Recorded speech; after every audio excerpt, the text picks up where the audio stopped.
Permata TV YouTube Indonesia dengan bangga mempersembahkan sebuah storytelling kekinian abad ini, diangkat dari karya besar Esa Mintarja yang sangat populer di masanya, berlatar belakang kisah tanah Jawa masa lampau, tepatnya di penghujung kejayaan kerajaan tanah Jawa, dengan judul Kisah Api di Bukit Menoreh.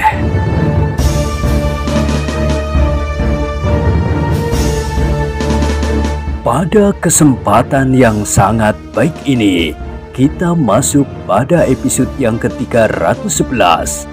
Selamat menikmati.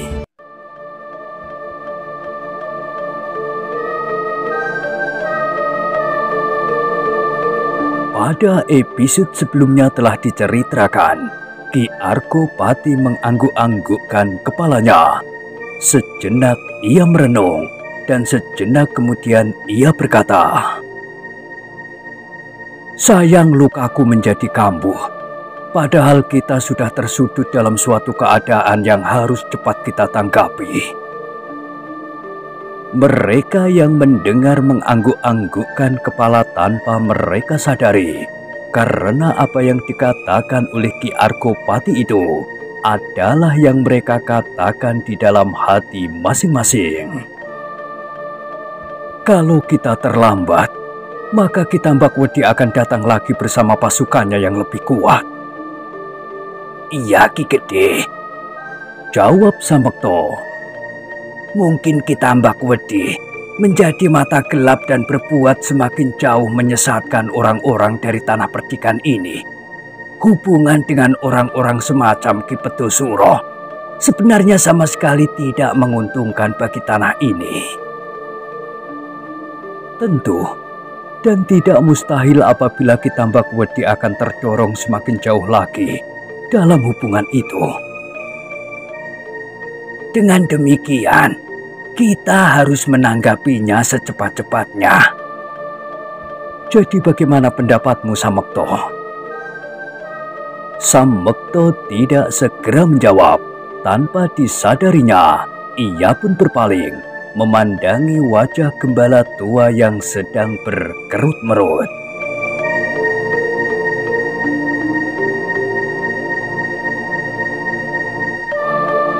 "Ki Gede," berkata Samekto kemudian, "meskipun bukan orang Menoreh, tetapi mereka yang sudah membantu kita agaknya akan dapat memberikan pertimbangan-pertimbangan yang baik, meskipun tidak mengikat." Tentu, sahut Ki Arkopati.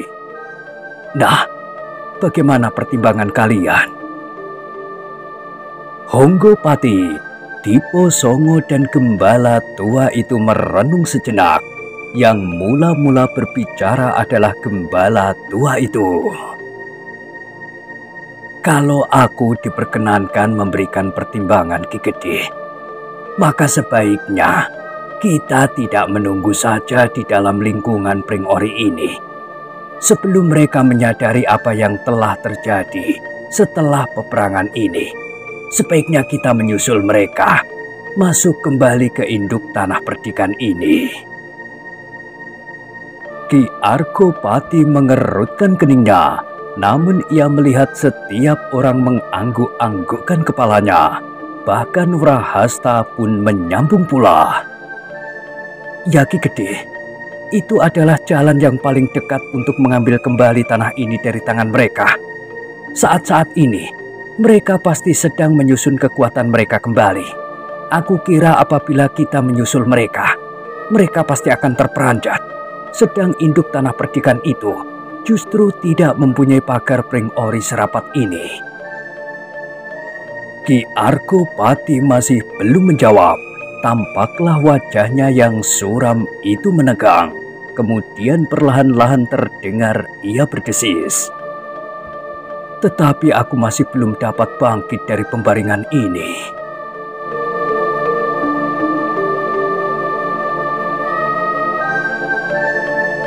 Setiap orang di dalam ruangan itu mengangguk-anggukkan kepala mereka. Mereka mengerti betapa Ki Argopati sedang digunggung oleh luka yang parah di dadanya itu. Selain daripada itu, mereka pun mengerti pula bahwa Ki Gede telah memperingatkan siapakah di antara mereka yang sanggup untuk melawan Ki Tambakwedi.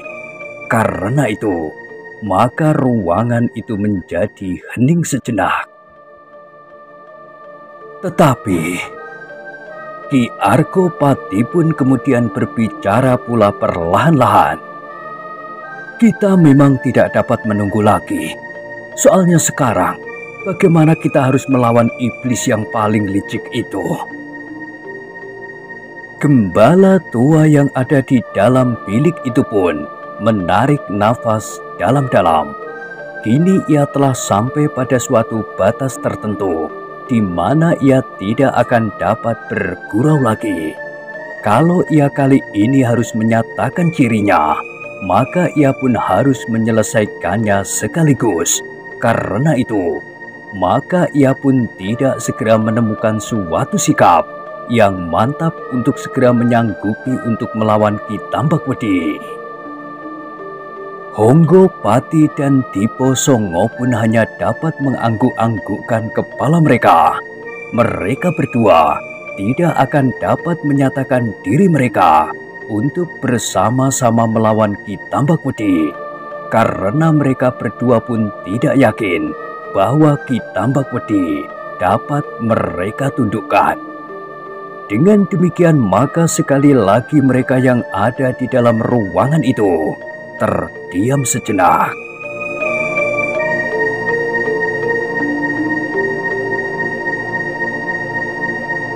Ki Gede, Samektolah yang kemudian memecahkan kediaman mereka.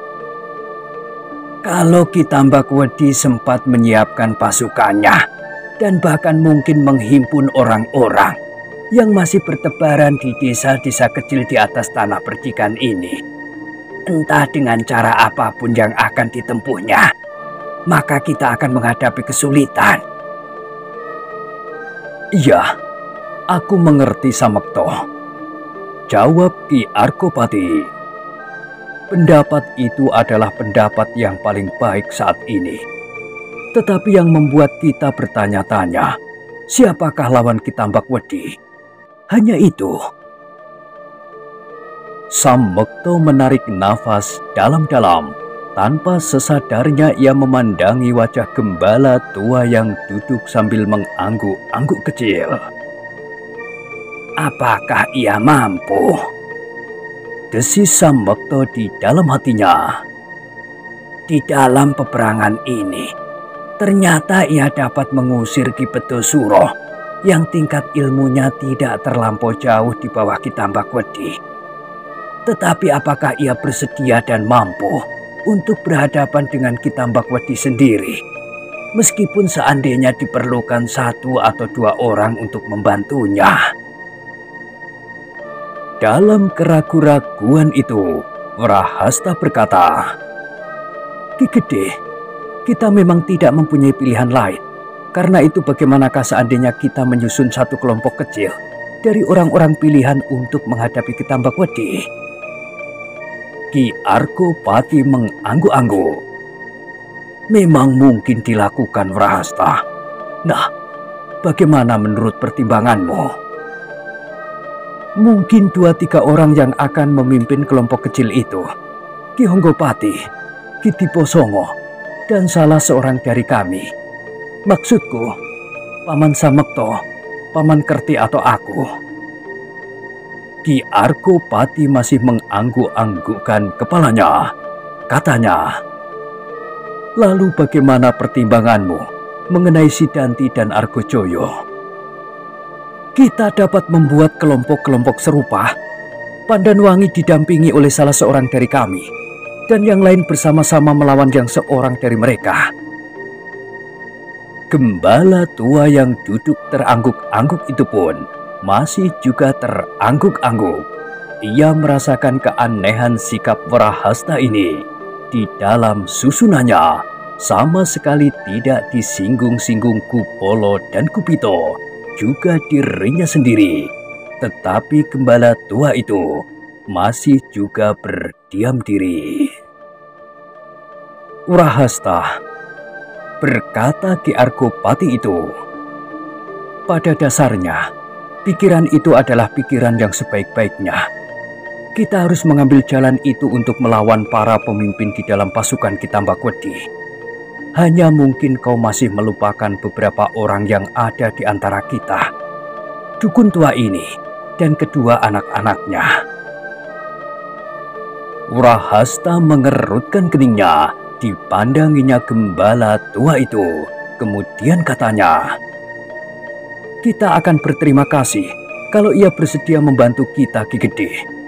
Kita masih mempunyai seorang lawan, Ki Petosuro. Biarlah mereka bersama-sama melawan Ki Petosuro."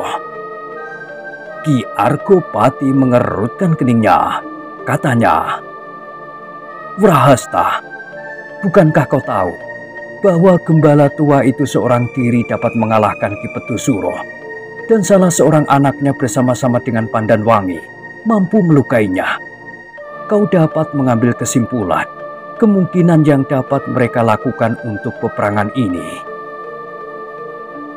"Itu adalah pertimbangan yang bijaksana," sahut Kerti.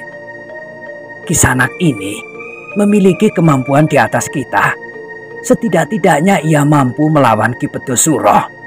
Nah, bagaimana kalau pikiran Wrahasta itu mendapat perubahan sedikit? Maksudku, biarlah dukun tua ini menempatkan diri bersama 1-2 orang untuk melawan Kitambakwedi." Dada Wrahasta menjadi berdebar-debar. Sebenarnya ia mengakui bahwa memang kemungkinan itulah yang paling baik. Tetapi dengan demikian, kedudukan gembala itu akan menjadi semakin kuat, sehingga kedua anak-anaknya pun menjadi semakin mantap pula berada di lingkungan tanah perdikan ini. Padahal bagi Wrahasta, kedua anak-anak gembala itu merupakan duri yang serasa selalu menyengat dagingnya. Hampir saja Wrahasta berteriak menolak pendapat Kerti itu. Namun ternyata ia tidak dapat mencari alasan yang lebih baik lagi. Karena itu, maka tanpa mengucapkan jawaban ia menundukkan kepalanya untuk menyembunyikan kesan di wajahnya.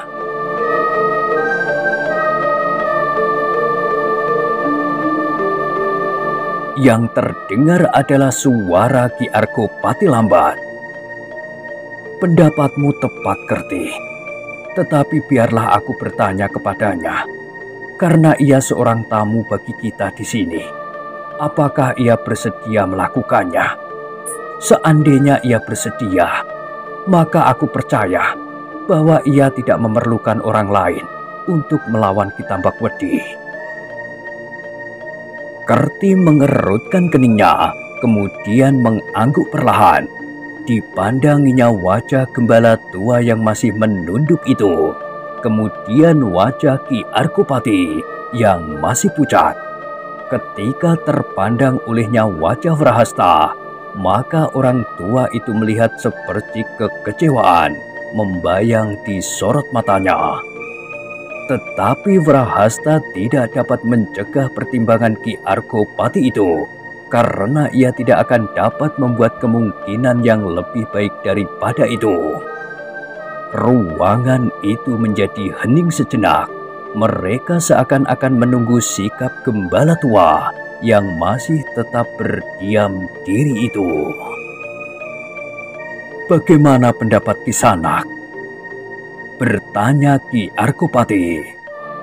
"Kau sudah mendengar apa yang seharusnya aku katakan kepadamu." Gembala tua itu menarik nafas dalam-dalam. "Tidak ada kemungkinan lain yang lebih baik daripada itu. Kami sudah tidak dapat melihat kekuatan di atas bukit ini yang mampu untuk melakukannya."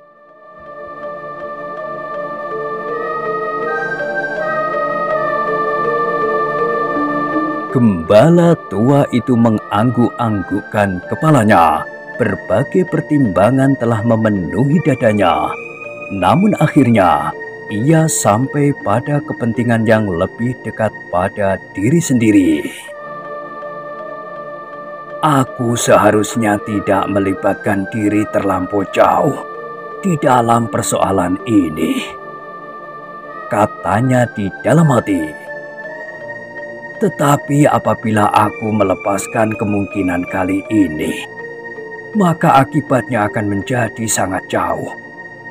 Memang tidak ada orang yang dapat ditempatkan di ujung pasukan untuk melawan Ki Tambakwedi. Kalau aku tidak bersedia melakukannya kali ini, maka sudah pasti bahwa perjuangan Ki Argopati tidak akan segera berhasil. Bahkan mungkin pada suatu ketika, Ki Tambakwedi akan berhasil menguasai seluruh daerah perbekalan pasukan pengawal ini. Sehingga lambat atau cepat, Menoreh akan jatuh ke tangannya pula. Akibatnya tidak hanya akan berpengaruh di atas tanah ini, tetapi pasti akan sampai ke seberang Kali Progo. Apalagi alas Mentauk yang akan tumbuh, Mangir, Pliritan, dan akan sampai pula ke sebelah alas Mentauk dan alas Tambak Boyo. Gembala tua itu menarik nafas, bahkan terbayang di kepalanya Ki Tambakwedi akan terus melawat ke timur, ke Pajang dan daerah di sekitarnya. Apalagi agaknya Pajang baru disaput oleh awan yang suram sepeninggal Ki Gede Pemanahan. "Bagaimana Kiai?" bertanya Ki Argopati kemudian karena gembala tua itu masih belum menjawab. Perlahan-lahan orang tua itu menarik nafas dalam-dalam. Kemudian ia pun bertanya, "Tetapi apakah kalian percaya kepadaku bahwa aku akan dapat melawan Ki Tambakwedi?"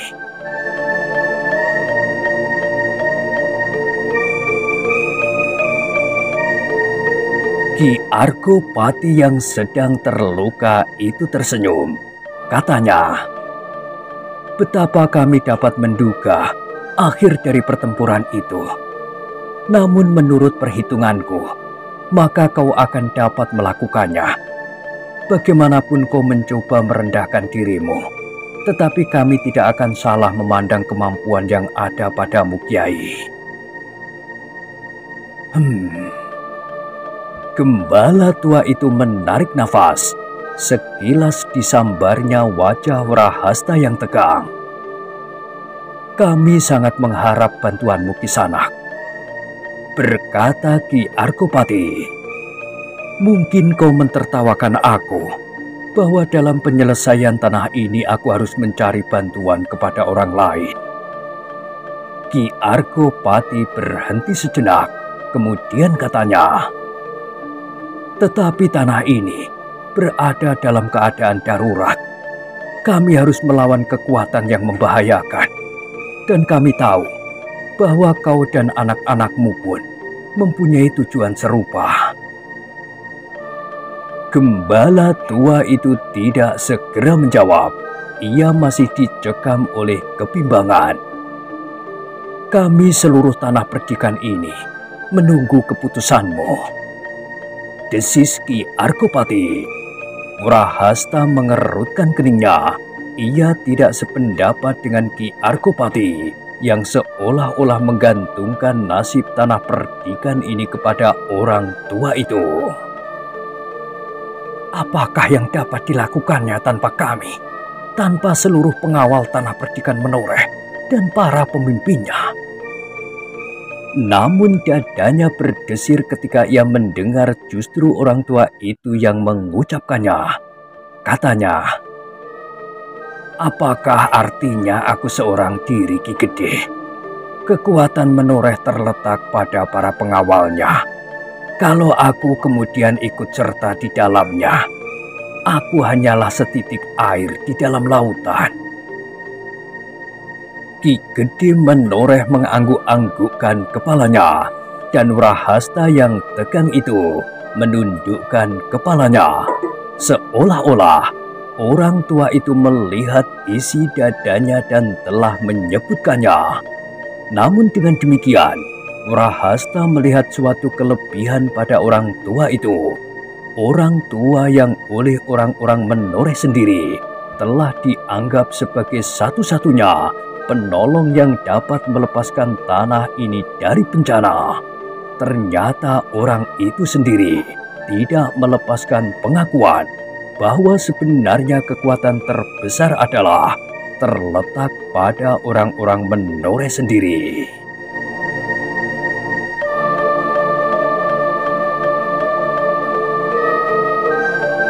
Kiai, berkata Ki Gede Menoreh, kau memang seorang yang aneh. Tetapi baiklah, aku bertanya sekali lagi. Apakah kau bersedia bekerja bersama kami, mengalahkan kekelaman? Maksudku Ki Tambak Wedi, untuk menguasai tanah ini. Gembala tua itu termenung, namun kemudian perlahan-lahan kepalanya bergerak-gerak. Sambil mengangguk-angguk kecil, ia berkata, baiklah Ki Gede, lepas dari masalah tanah perdikan Menoreh, aku memang mempunyai persoalan dengan orang itu. Ki Gede Menoreh mengerutkan keningnya. Tanpa sesadarnya ia pun bertanya, persoalan apakah yang telah melibat kalian? Gembala tua itu menggelengkan kepalanya. Persoalan yang langsung dan bahkan terlampau pribadi. Ki Argopati mengangguk-anggukkan kepalanya. Ya, persoalan yang terlampau pribadi. Ia berhenti sejenak, kemudian katanya, adalah kebetulan sekali. Kebetulan bagi tanah perdikan ini bahwa kau berada di sini dengan persoalanmu itu, sehingga kau akan terlibat dalam pertentangan di antara keluarga Menoreh. Gembala itu mengangguk-anggukkan kepalanya. Nah, berkata Ki Argopati, masalah yang lain tidak akan terlampau sulit. Gembala tua ini akan langsung berhadapan dengan iblis dari lereng Gunung Merapi itu. Aku percaya kepadanya, dan aku sama sekali tidak meragukan kemenangan yang bakal datang.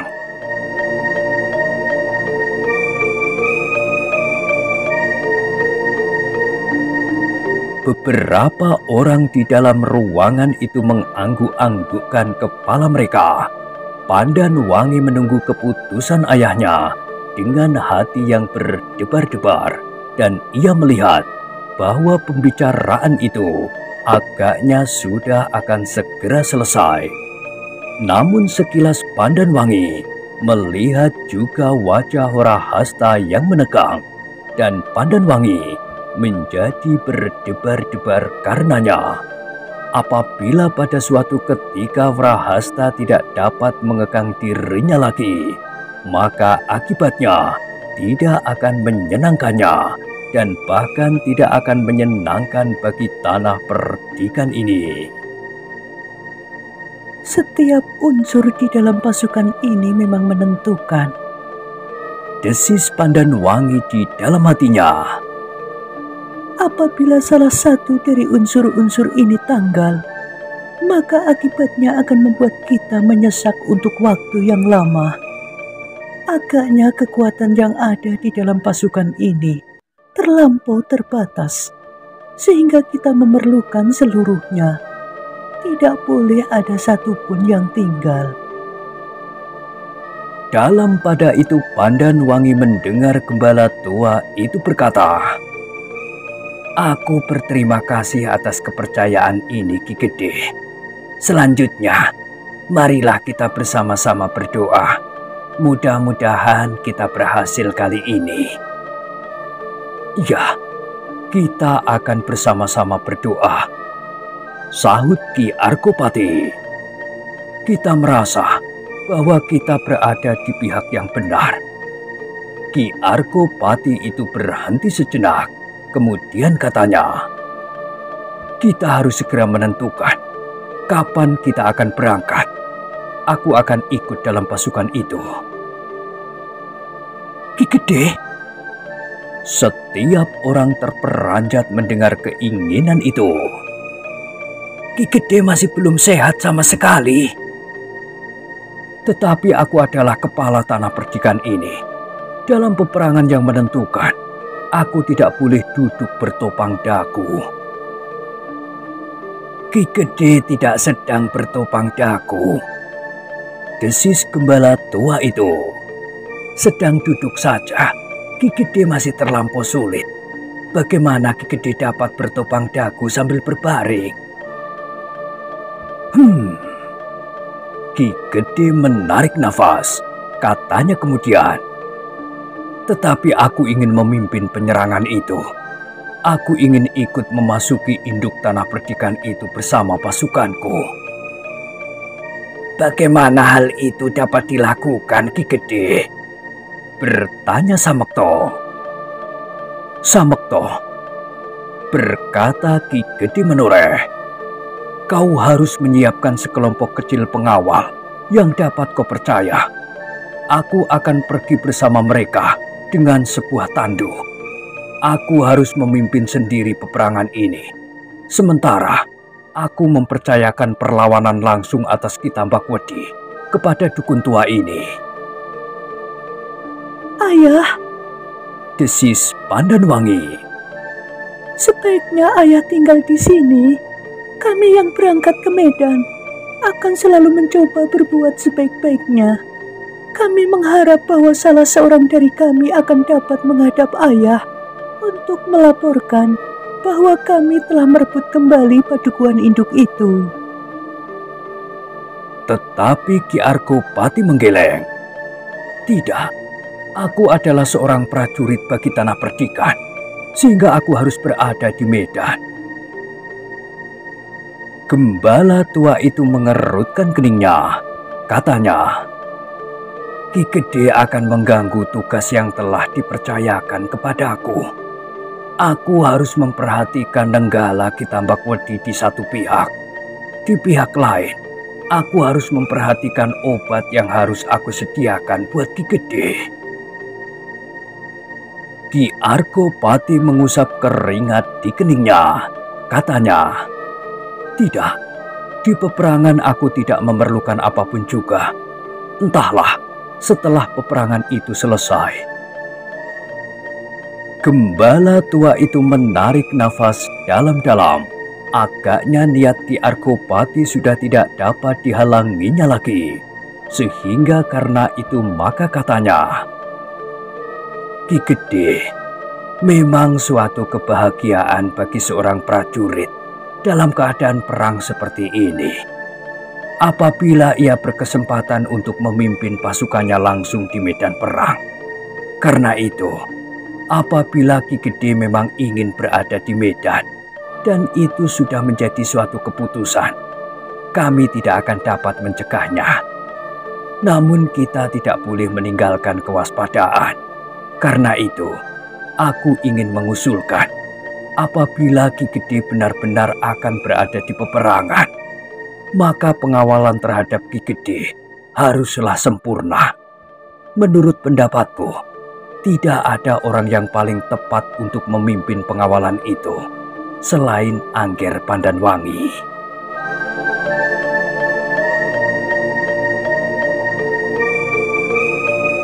Pandanwangi mengangkat wajahnya. Dipandanginya wajah gembala tua itu sejenak. Kemudian kepalanya itu pun tertunduk lagi. Ia dapat mengerti pikiran gembala tua itu. Dan ia sendiri sama sekali tidak berkeberatan untuk selalu berada di samping ayahnya. Memang tidak ada orang yang dapat dipercayanya lebih daripada dirinya sendiri. Ki Argopati mengangguk-anggukkan kepalanya. Ya, aku mengerti dan aku sama sekali tidak berkeberatan. Aku minta kecuali Pandanwangi, Samekto harus juga selalu berada di dekatku. Kau akan menjadi saluran pimpinanku atas pasukanku. Samekto mengangguk-anggukkan kepalanya. Baiklah Ki Gede. Nah, selanjutnya terserahlah kepadamu.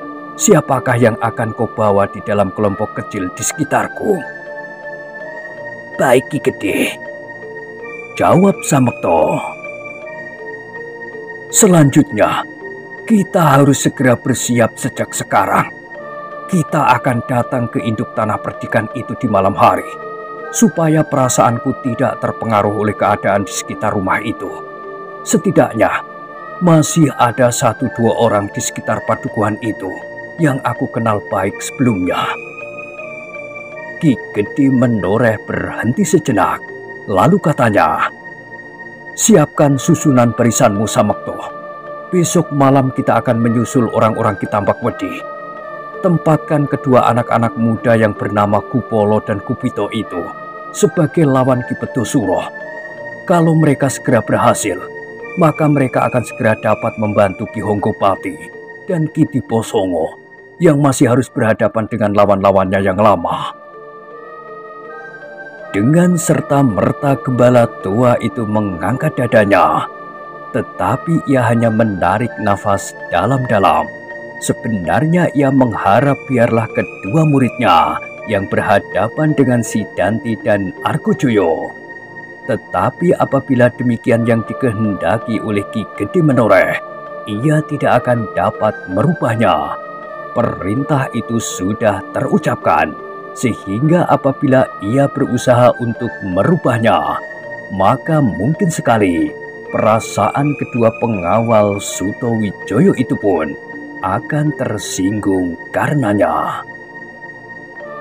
Maka gembala tua itu pun kemudian menundukkan kepalanya kembali sambil mengangguk-angguk kecil. Tetapi ia tidak berkata apapun lagi. Agaknya pembicaraan itu memang sudah selesai. Mereka hanya tinggal melaksanakannya, dan mudah-mudahan pelaksanaannya dapat sesuai dengan rencana itu. Dalam pada itu terdengar Ki Gede menoreh berkata kepada Samekto, kau harus menjaga rapat-rapat agar rencana ini tidak terdengar oleh lawan. Setiap pengawal harus ikut bertanggung jawab bahwa kita akan berhasil masuk ke induk tanah perdikan.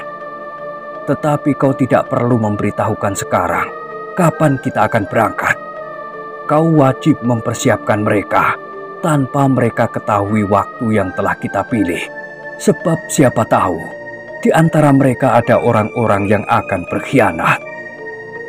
Samekto mengangguk-anggukkan kepalanya. Jawabnya, baik Ki Gede. Nah, aku kira pembicaraan sudah selesai. Kalian akan melakukan tugas kalian masing-masing. Ingat, rahasia ini harus dipegang teguh apabila kita ingin berhasil. Ki Argopati berhenti sejenak, kemudian katanya, dan sebaiknya kau mengirimkan beberapa orang petugas sandi. Kita harus tahu bahwa mereka tidak akan mendahului kita. Seandainya rencana waktu yang kita tentukan bersamaan, kita harus segera mengambil keputusan. Baik Ki Gede, beberapa orang akan berusaha menghubungi orang-orang yang masih setia kepada tanah ini, yang mungkin dapat memberikan keterangan. Setidak-tidaknya, para petugas dapat mengawasi gerakan mereka, apalagi apabila mereka akan menyerang padukuhan ini. Iya Ki Gede. Baiklah, aku kira pembicaraan ini memang telah selesai. Samekto, Kerti dan Wrahasta segera keluar dari ruangan itu, kemudian disusul oleh Honggopati dan Diposongo. Yang terakhir adalah gembala tua itu setelah melihat luka-luka Ki Argopati.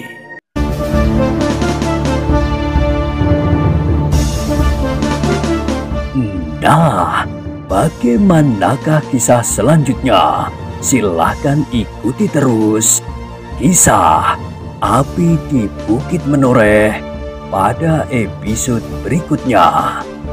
Sampai jumpa.